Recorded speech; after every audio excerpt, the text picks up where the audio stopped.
welcome back to another episode of Modern Malayali.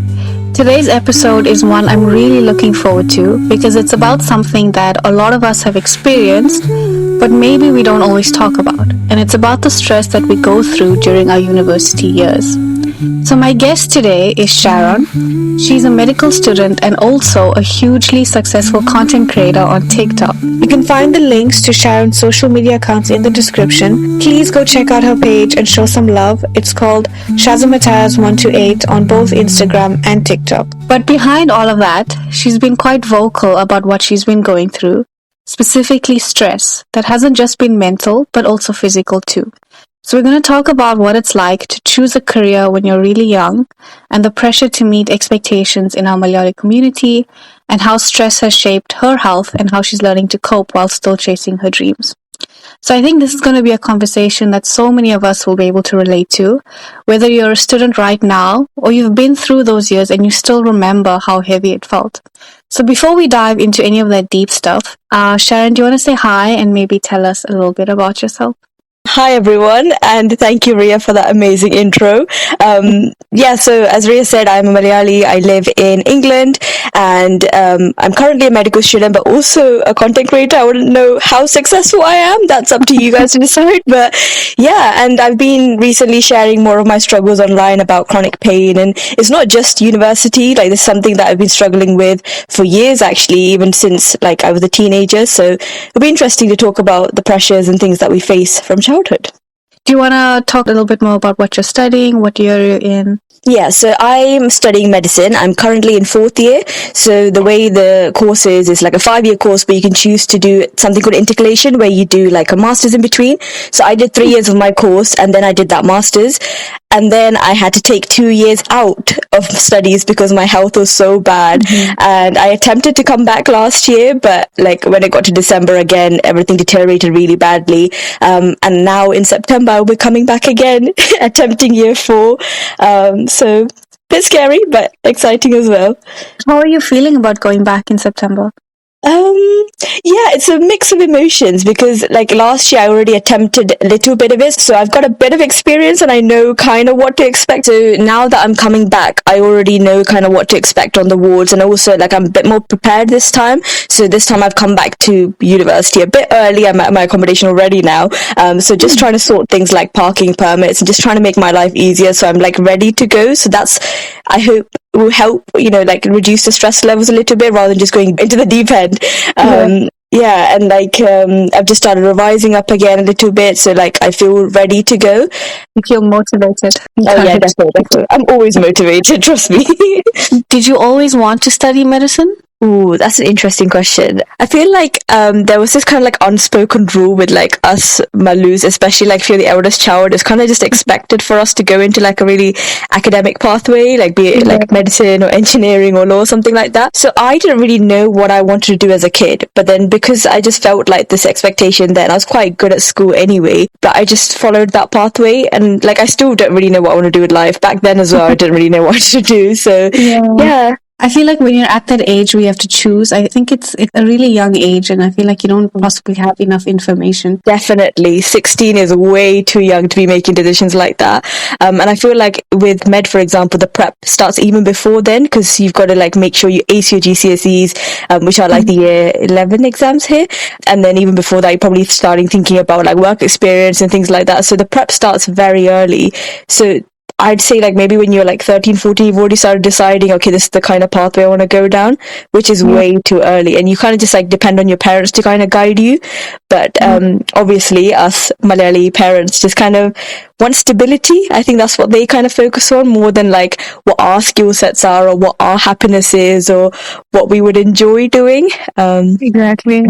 Yeah. But once you started studying medicine, did you start to enjoy it, or when did you realize that maybe this is not for me? Ooh, it's hard, this one, because there are bits of medicine that I absolutely love.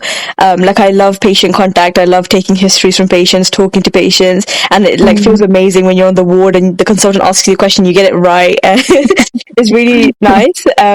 But it's just so demanding, the course. And for me, like, I loved my extracurriculars. I loved dancing, theatre, public speaking, all that kind of stuff, which I kind of felt like I had to give up when I started med, because the course is so intense. Like, we have so many contact hours, and then you've got to like study on top of that.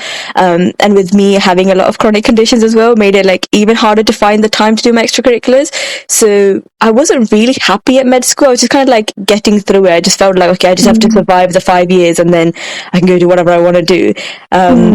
But yeah, I'm not sure. Like, even now I'm like, I might just like finish it, and I might find a pathway in here that I might really like, because medicine, you don't have to do clinical only. You can go into like research, you can go into teaching. There's all sorts of pathways you could take. So with this degree, I might do something else with it, or I might end up going into clinical. I don't know. But I'm still quite unsure on. Yeah, I mean, once you finish studying, there's so many different opportunities after that, and your first degree is just that. It's just your first degree. I mean, after that, you could go down a completely different route, but I feel like in the Malayali community, it's still important to just have that degree, that first degree. Yeah. That's kind of what, like, even like other people that I've spoken to who were also kind of creative and academic at the same time, what their parents said was like, have that degree in place so you have something to fall back on. Like, it's again the stability thing, and then like go do whatever you want afterwards. But also, like, what's I think amazing about our generation is that we've realized that it's okay to switch careers. Like, you don't have to keep with this all the time. And there was some statistic I was reading about where like the future generations are ending up in more and more jobs before they finally choose their dream kind of job they want to work in. Yeah. But you don't regret choosing this career path, right? Do you think you're passionate about studying medicine? I wouldn't say I'm passionate about it. I hope my med school doesn't hear this podcast. But like, I'm quite like a very hardworking person, self-motivated. So if I put my mind to something, I would do it. So I know for a fact that like, no matter what happens, I will try and finish this off. But I don't feel passionate about it. There's a lot of things where I have projects that I work on in terms of like maybe content, or it might be like a dance competition, or like something more creative that I feel much more passionate about. But with medicine, it's much more like, okay, this is just something I have to get done, a task I have to finish, rather than this was my dream job, right? Yeah. But do you ever regret? I knew you were going to ask that. I don't think I try and live life without regrets, and that helps me think positively a lot, because coming to med school here, I've met some amazing people. I've developed so much as a person. There's so many opportunities that have come my way because of it. So I don't regret that decision, and I wouldn't have done it differently because I wouldn't have known. I was too young at that time. So I'm glad it all worked out like this, and now thankfully I've come to the realization now that I can make my own decisions. And like in the future, I can also use this and integrate it with my like social media as well, and maybe go into like marketing in the healthcare field or things like that. So it has opened up doors for me. So I don't regret it. Also, I wanted to ask you, if you could go back, would you choose a different degree?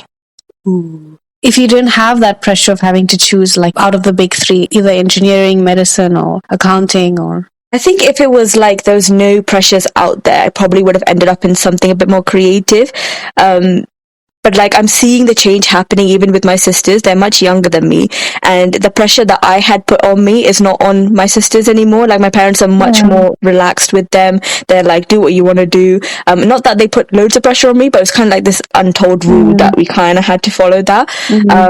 So yeah, I think if I didn't have any pressures or anything, I definitely would have gone into something a bit more creative, I think.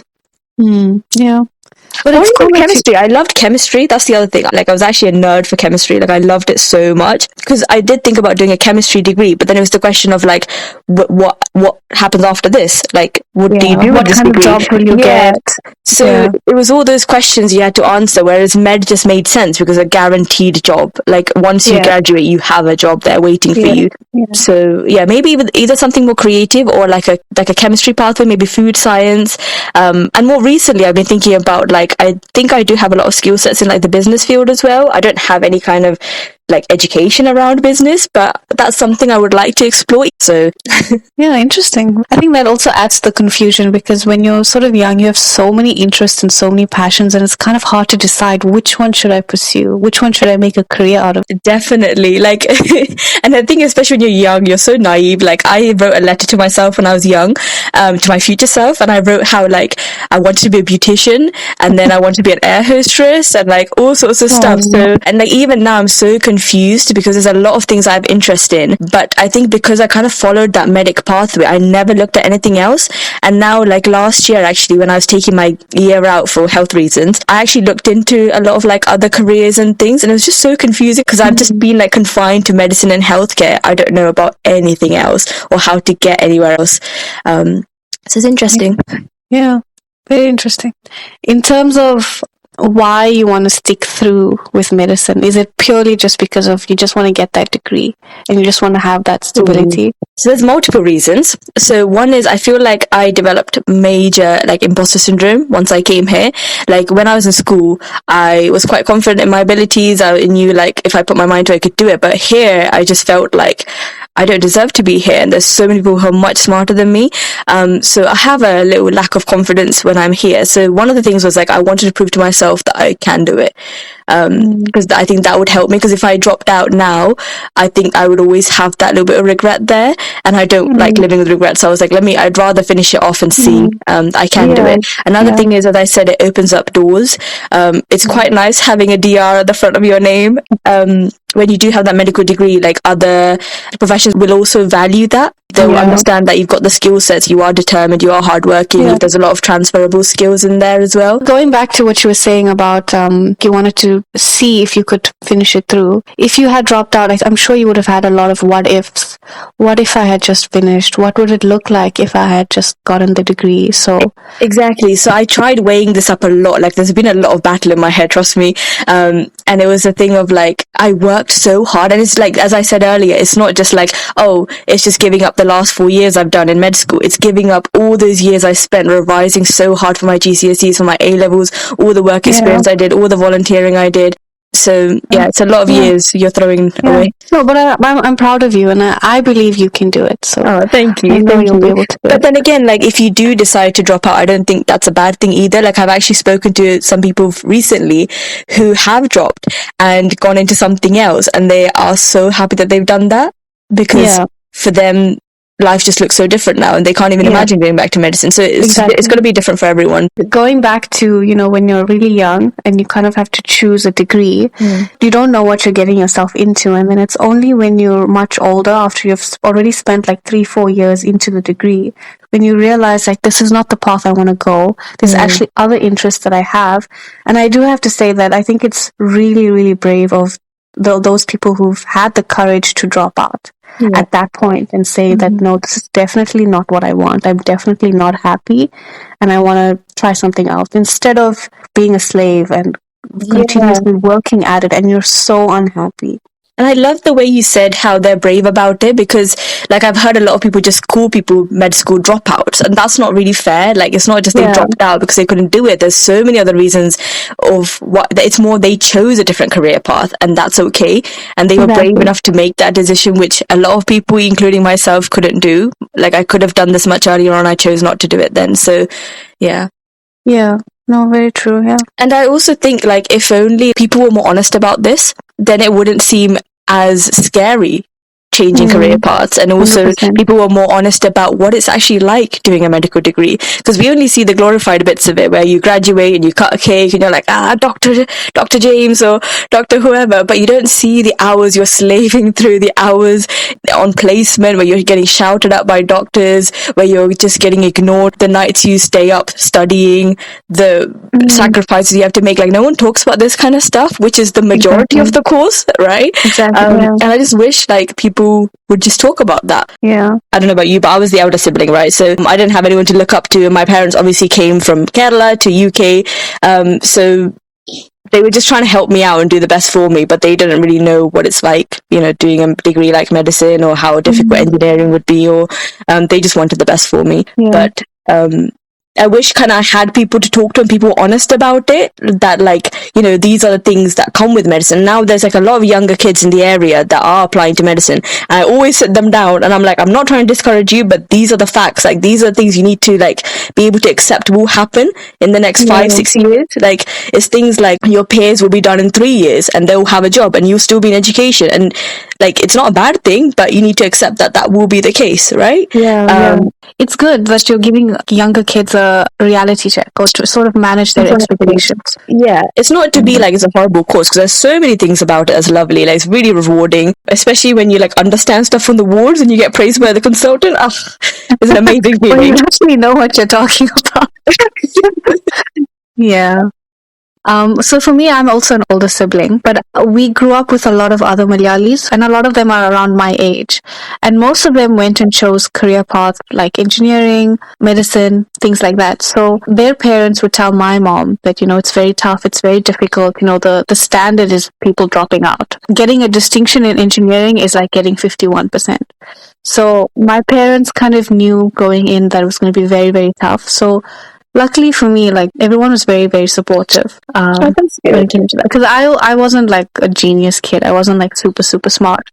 But I also went through so much of stress. There's just always that stress of failing, that fear of failing or dropping out. I just want to touch on that, but you said about dropping out. Like, even with medicine, right?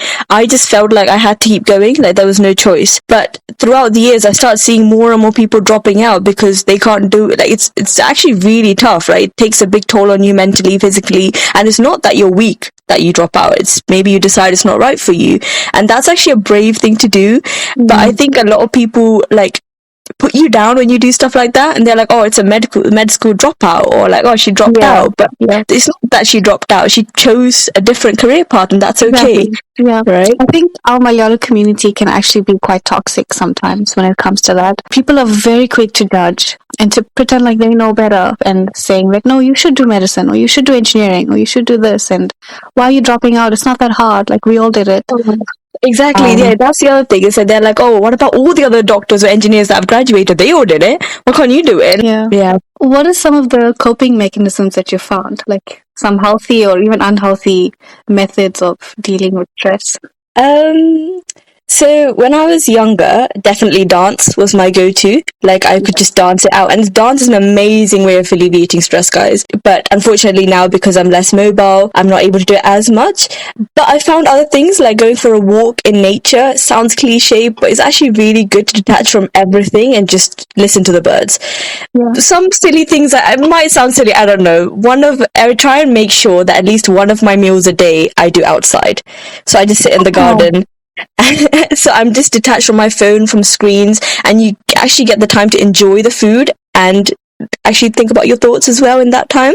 And like, especially like with this whole health journey, I've started to realize that like we all need to slow down. Like, the way the world is going, we're always in a rush. We're always in a rush to get somewhere, the next thing, or like to get the bus or wherever it is. We're always in a rush, and it's actually a privilege to be able to slow down, because our bodies aren't made for this rush. Like, we've got technology that have sped things up, we've got transport that sped things up, but our bodies itself aren't made for this stressful environment and like the pressure that we put on ourselves.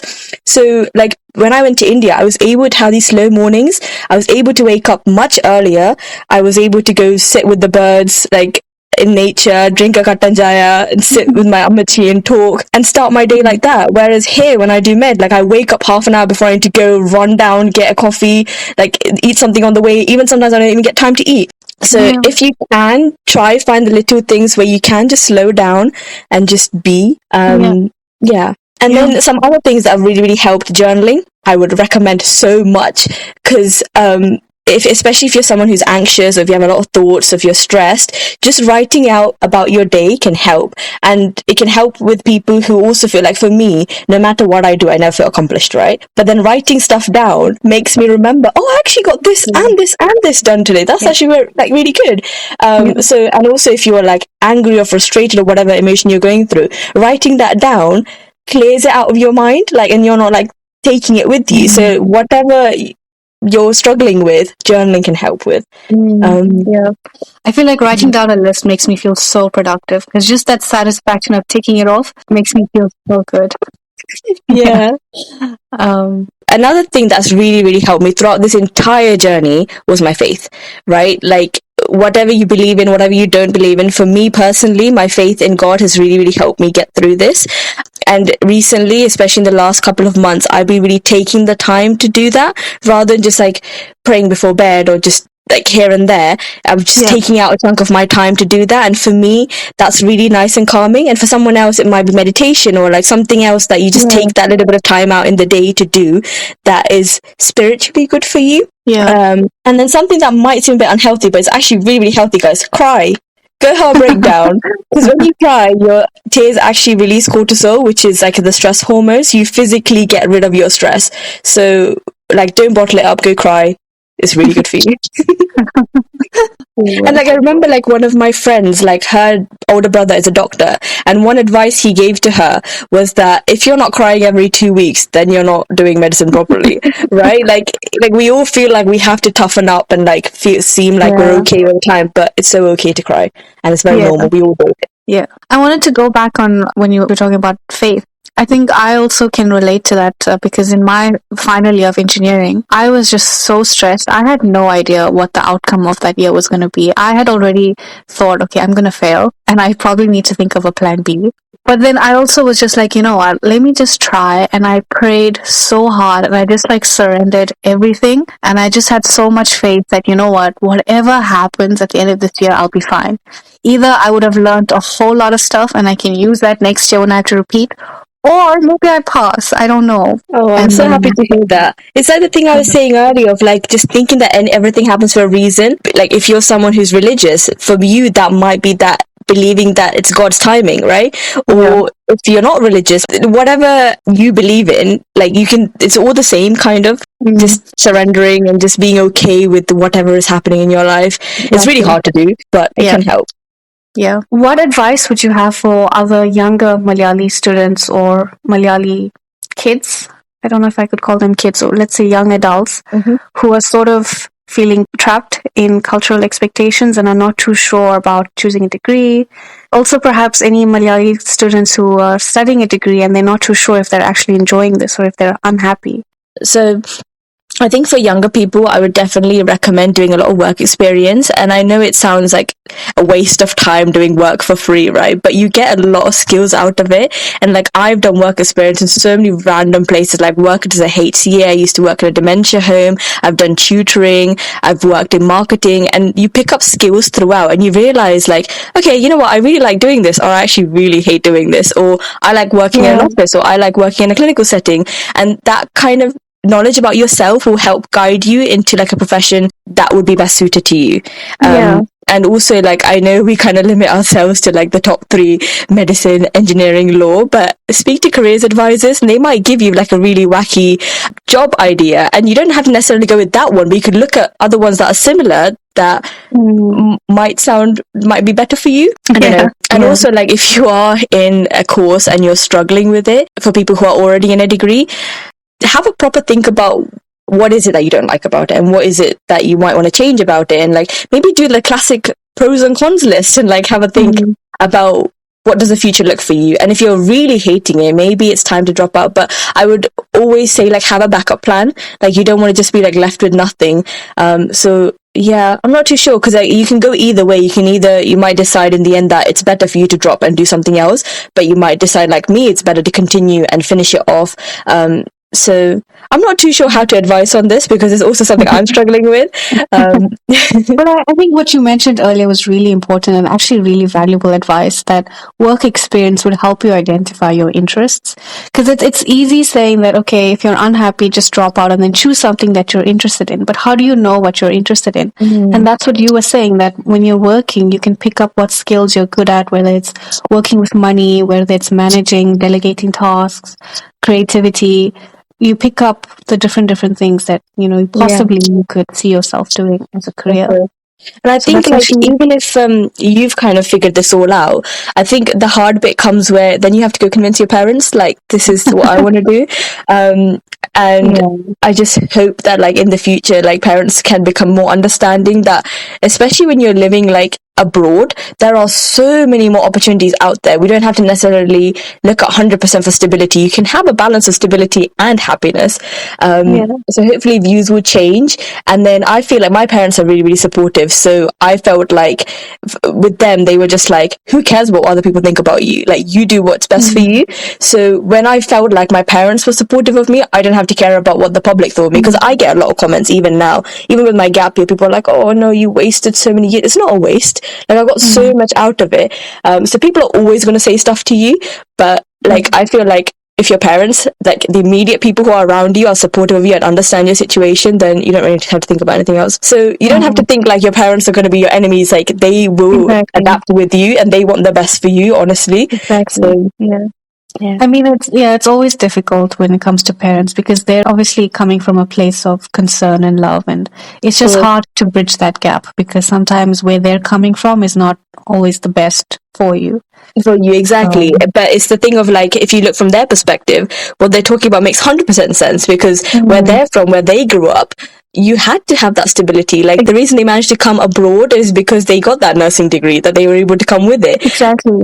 So to them, like, it makes sense for them to push us into like healthcare or another career like that. But for us, like, the world is different for us, and thankfully, because of what they've done for us, but we are in a different position. So. Actually, I really like the way you put that. That was really good. Thank you. Yeah. And also, the career opportunities are very different in today's day and age, because there's so many different ways of making money now. You don't have to go down a very straight corporate or medical field like you're doing with TikTok. You know, there are other ways now to have a career and make money. Yeah. Another thing that I was just thinking about as you were speaking is, like, I think for females especially, is that there's this pressure that if you had to take a gap year, you're falling behind. Especially in my family, there's that pressure of once you're done studying, it's time to get married. So if you're taking a gap year, then you're pushing that age. Yeah, it's so bad that we've set up this whole cycle of this, then this, then this, and this, and then you're done, right? Like, that isn't ultimately the end goal. Like, for you, if you want to get married at a young age and do that, fine. But for some people, it might be a career that they want to focus on. It might be like traveling they want to focus on, and there's no set age to do anything. So yeah, it's a really toxic way of thinking about it that we've got in our Malayali culture. But but when we speak about change it for the next generation, I think our generation is much more aware of what's happening rather than just going with whatever our elders tell us. Like, we're better at just thinking about, okay, why is it that we're doing this, and questioning stuff, which is really, really good, and hopefully we'll better it for future generations as well. Exactly, yeah. And also to help have those difficult conversations with the elders in the family, you know, because when you're really young, it's really difficult to speak to like parents or your aunts and uncles about things, or your grandparents even. But it helps when the elder siblings or the elder cousins can help. Definitely, because like, even for me, when I was younger, I just always just like listened to whatever my parents told me. But then like now, they haven't really progressed. But then like, I went to uni and I came back and I'm seeing my sisters are now educating them, being like, Mummy, like, there's certain things you can't say or do. Not that my parents are bad people, like, it's just some things that are just maybe not might be like politically correct, or just their ways of thinking and stuff. And they're very open to changing, which I love about my parents. They're very open, and I just wish I did that earlier rather than just waiting till like I got to like 24 to tell them that, you know what, that was really stressful what you did back then. You know? But sometimes we can also learn from our younger siblings. Sometimes they also give us a really good example of what it means to stand up for yourself or things like that. Yeah. Did you ever feel any competition with any of the other Malayalis in your community or in your family? Like, oh, this person's already done studying, or this person has graduated, or this person's already working? I think... So I haven't got pressure from my parents in that sense, right? Like, they're very good, and there are so many people who have now finished, and like, that's like something that upsets me personally, because now like I see this and I'm like, oh, I'm so behind, like everyone else has finished already. Like, people had finished before me because they did 3-year courses or 4-year courses, but even medics who started with me have now finished, and I'm just there like, oh, I've got like another 2 more years, I'm just getting older and stuff. But whenever I mention this, my parents are very supportive, and they're like, look at everything you accomplished in the last 2 years.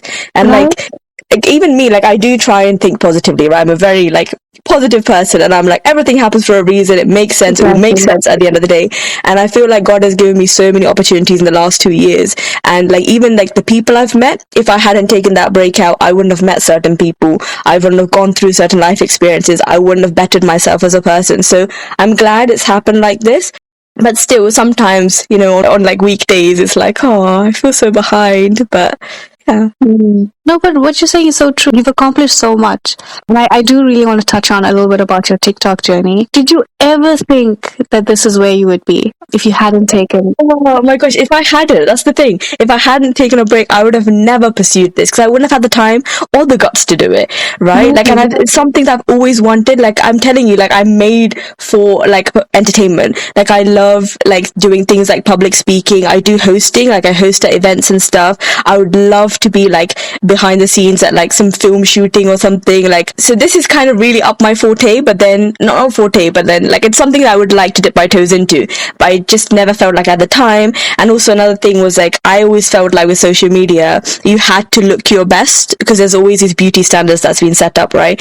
To film, and a lot of the time I'm here in my nightie. Even right now you're seeing me in my nightie, and I can't be asked, honestly, can't be asked to put on a full face of makeup and put on like nice clothes and everything just to film a video. And I told myself, if I'm ever going to come on social media, I would do it as I am. Like, if I'm ready to go out somewhere and I'm filming, then that's fine, that's a different story. But I would never like change my appearance or put on a filter or anything like that to film. And that's something like I try to encourage like younger girls to do as well. And I wanted to set an example, like, rather than me just being like, don't do this, don't do that. Like, if I can show through my page that, you know, everyone's beautiful in their own way, and I genuinely believe that. I can vouch, like you were saying in the beginning, how you feel like social media is right up your alley. I can vouch for your, like, the persona that you're putting out there. Like, you're so fun, so bubbly, and honestly very entertaining to watch. I love watching all your little skits. And your Get Ready With Me videos and your dancing videos. It's very, very entertaining, and I do think you're quite talented. So I think it's really cool that you had this opportunity to explore that side of you. What you said about me being bubbly and everything, I think, like, when I was younger, especially before I started getting all these health problems, this is how I was. I'm a very, like, bubbly person. Like, I don't get embarrassed in public. Like, if you set a dare, I'll be the first one to do it, right? But since my injury and me getting, like, really unwell, a lot has changed where I don't feel like that person anymore, because, like, I have to restrict myself. I can't always just jump about and run around. But through social media, like, when I make these videos, I feel like I can show you that part that I don't always get to show. And it's nice. It is nice because I feel like my old self again, even though like I can't be like that 24/7. No, yeah, I think it's really awesome though. And also, you do keep your content very, very genuine and real and authentic. And I really want to touch on the fact that you're speaking Malayalam in your brand deals and your collaborations. That is so cool.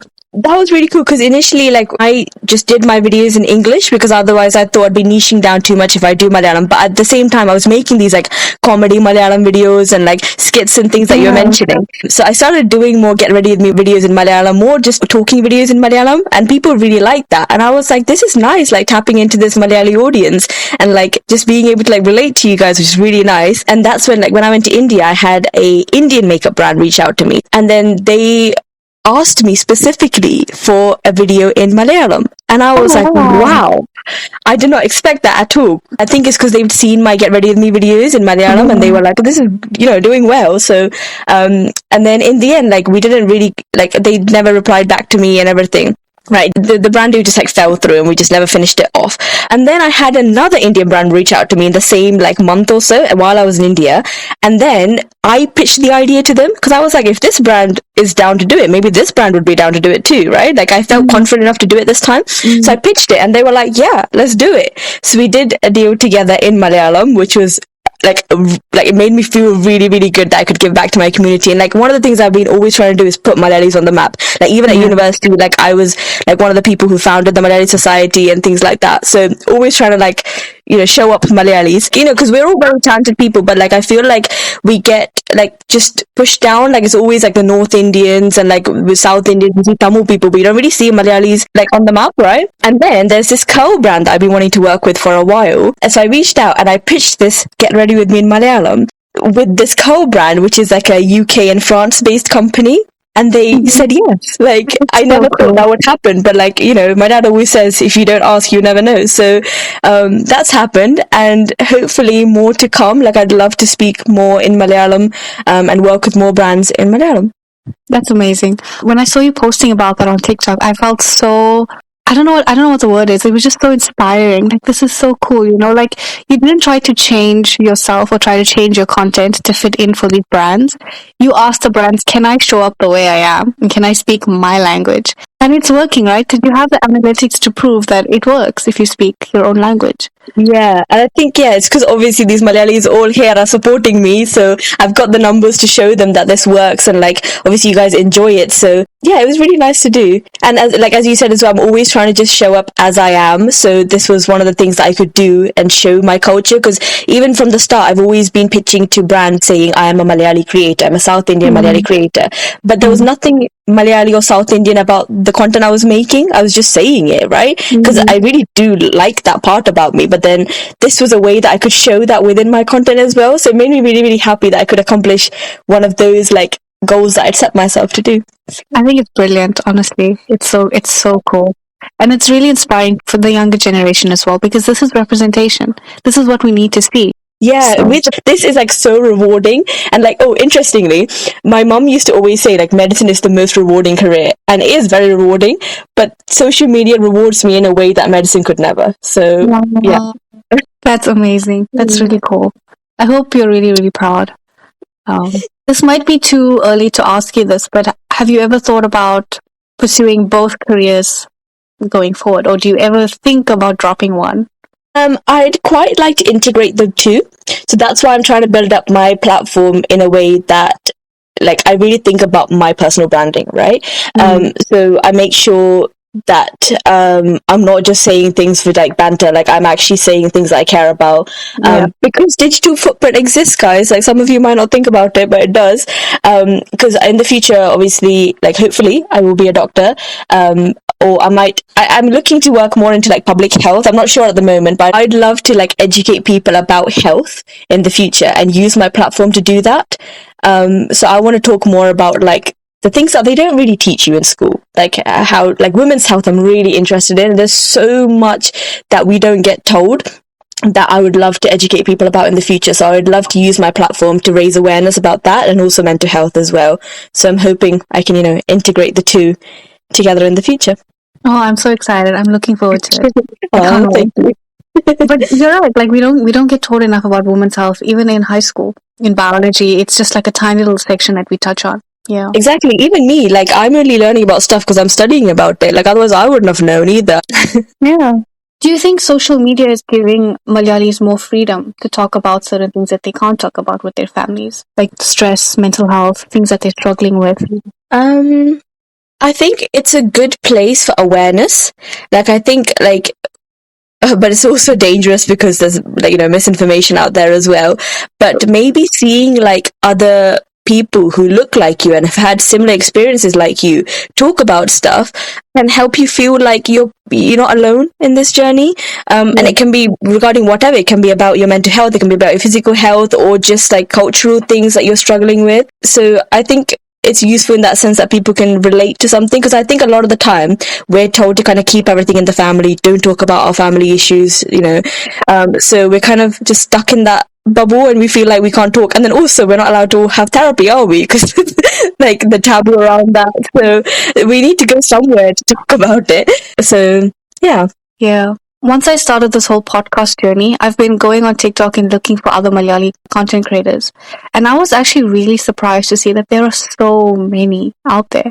And I was so impressed, because here are all of these Malayalis showing up, talking about culture. Well, and obviously a lot of them do talk about deep things, and they've opened up about very personal experiences.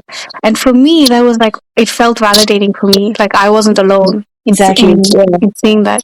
And it's really cool now, actually. As you said, there's a lot of Malayali creators out there, people doing their own thing. Some people, as you said, are talking about deep issues like this. Some people have their own dance pages. Some people do comedy stuff. So whatever you're into, there's always going to be a Malayali out there that you could follow and be inspired by. So that's really cool. Right. Yeah, exactly. I still, as you're talking, I can't believe I'm speaking to you because you are like really famous on TikTok. You're like a celebrity. I cannot believe that this conversation is happening. But I'm No. really glad that you wanted to do this and you wanted to come on here and speak about this. Yeah. Guys, actually, it was me who reached out to Ria because I saw this thing come up of saying a modern Malayali, and then I saw the posts about like the controversial things to talk about, and I was like, yes, this is what we needed. Like, we need a platform like this where people can come on and talk about stuff, and hopefully, you guys feel validated, and, like you can relate to. So it was actually me reaching out to Ria, not the other way around. So I'm actually really happy that I got to do this as well. I was super nervous, by the way, before doing this, but Ria's made me feel really comfortable. I'm sorry. I'm sorry. I didn't want you to feel nervous. Nah, that's the me problem. That's not you. Don't worry. Like, Oh.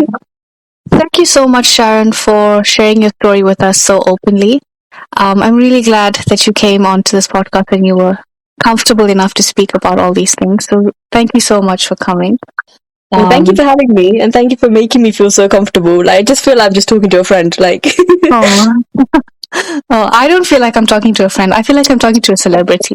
So I'm like nervous on the side. No, you guys me up too much. Okay, no, but in all seriousness, thank you so much for coming. And I'm sure that whoever's listening, they're really going to feel like this conversation was helpful. And I know it's not always like easy to talk about things like this, but I really do believe that having conversations like this, it does help us to feel that we're not so alone in the kind of things that we're going through. And maybe it also, like, it will help people to rethink the way they handle pressure or stress in their own lives. So yeah, to anyone who's listening, you can find the links to Sharon's social media accounts in the description. Please go check out her page and show some love. It's called Shazamataz128 on both Instagram and TikTok. If this episode resonated with you, or if you think somebody else would benefit from listening to this, please do share it. If you're listening on Spotify or Apple Podcasts, please do follow my podcast. Please leave a rating or a review. It really helps more people to find the show. So thank you so much, Sharon, for coming on here today. And thank you. Thank you, Ria. And also, it's an amazing thing what you're doing right now. And hopefully people love this episode, and hopefully I can come back again and yap for a little longer. Yes, definitely. Definitely. Mm-hmm.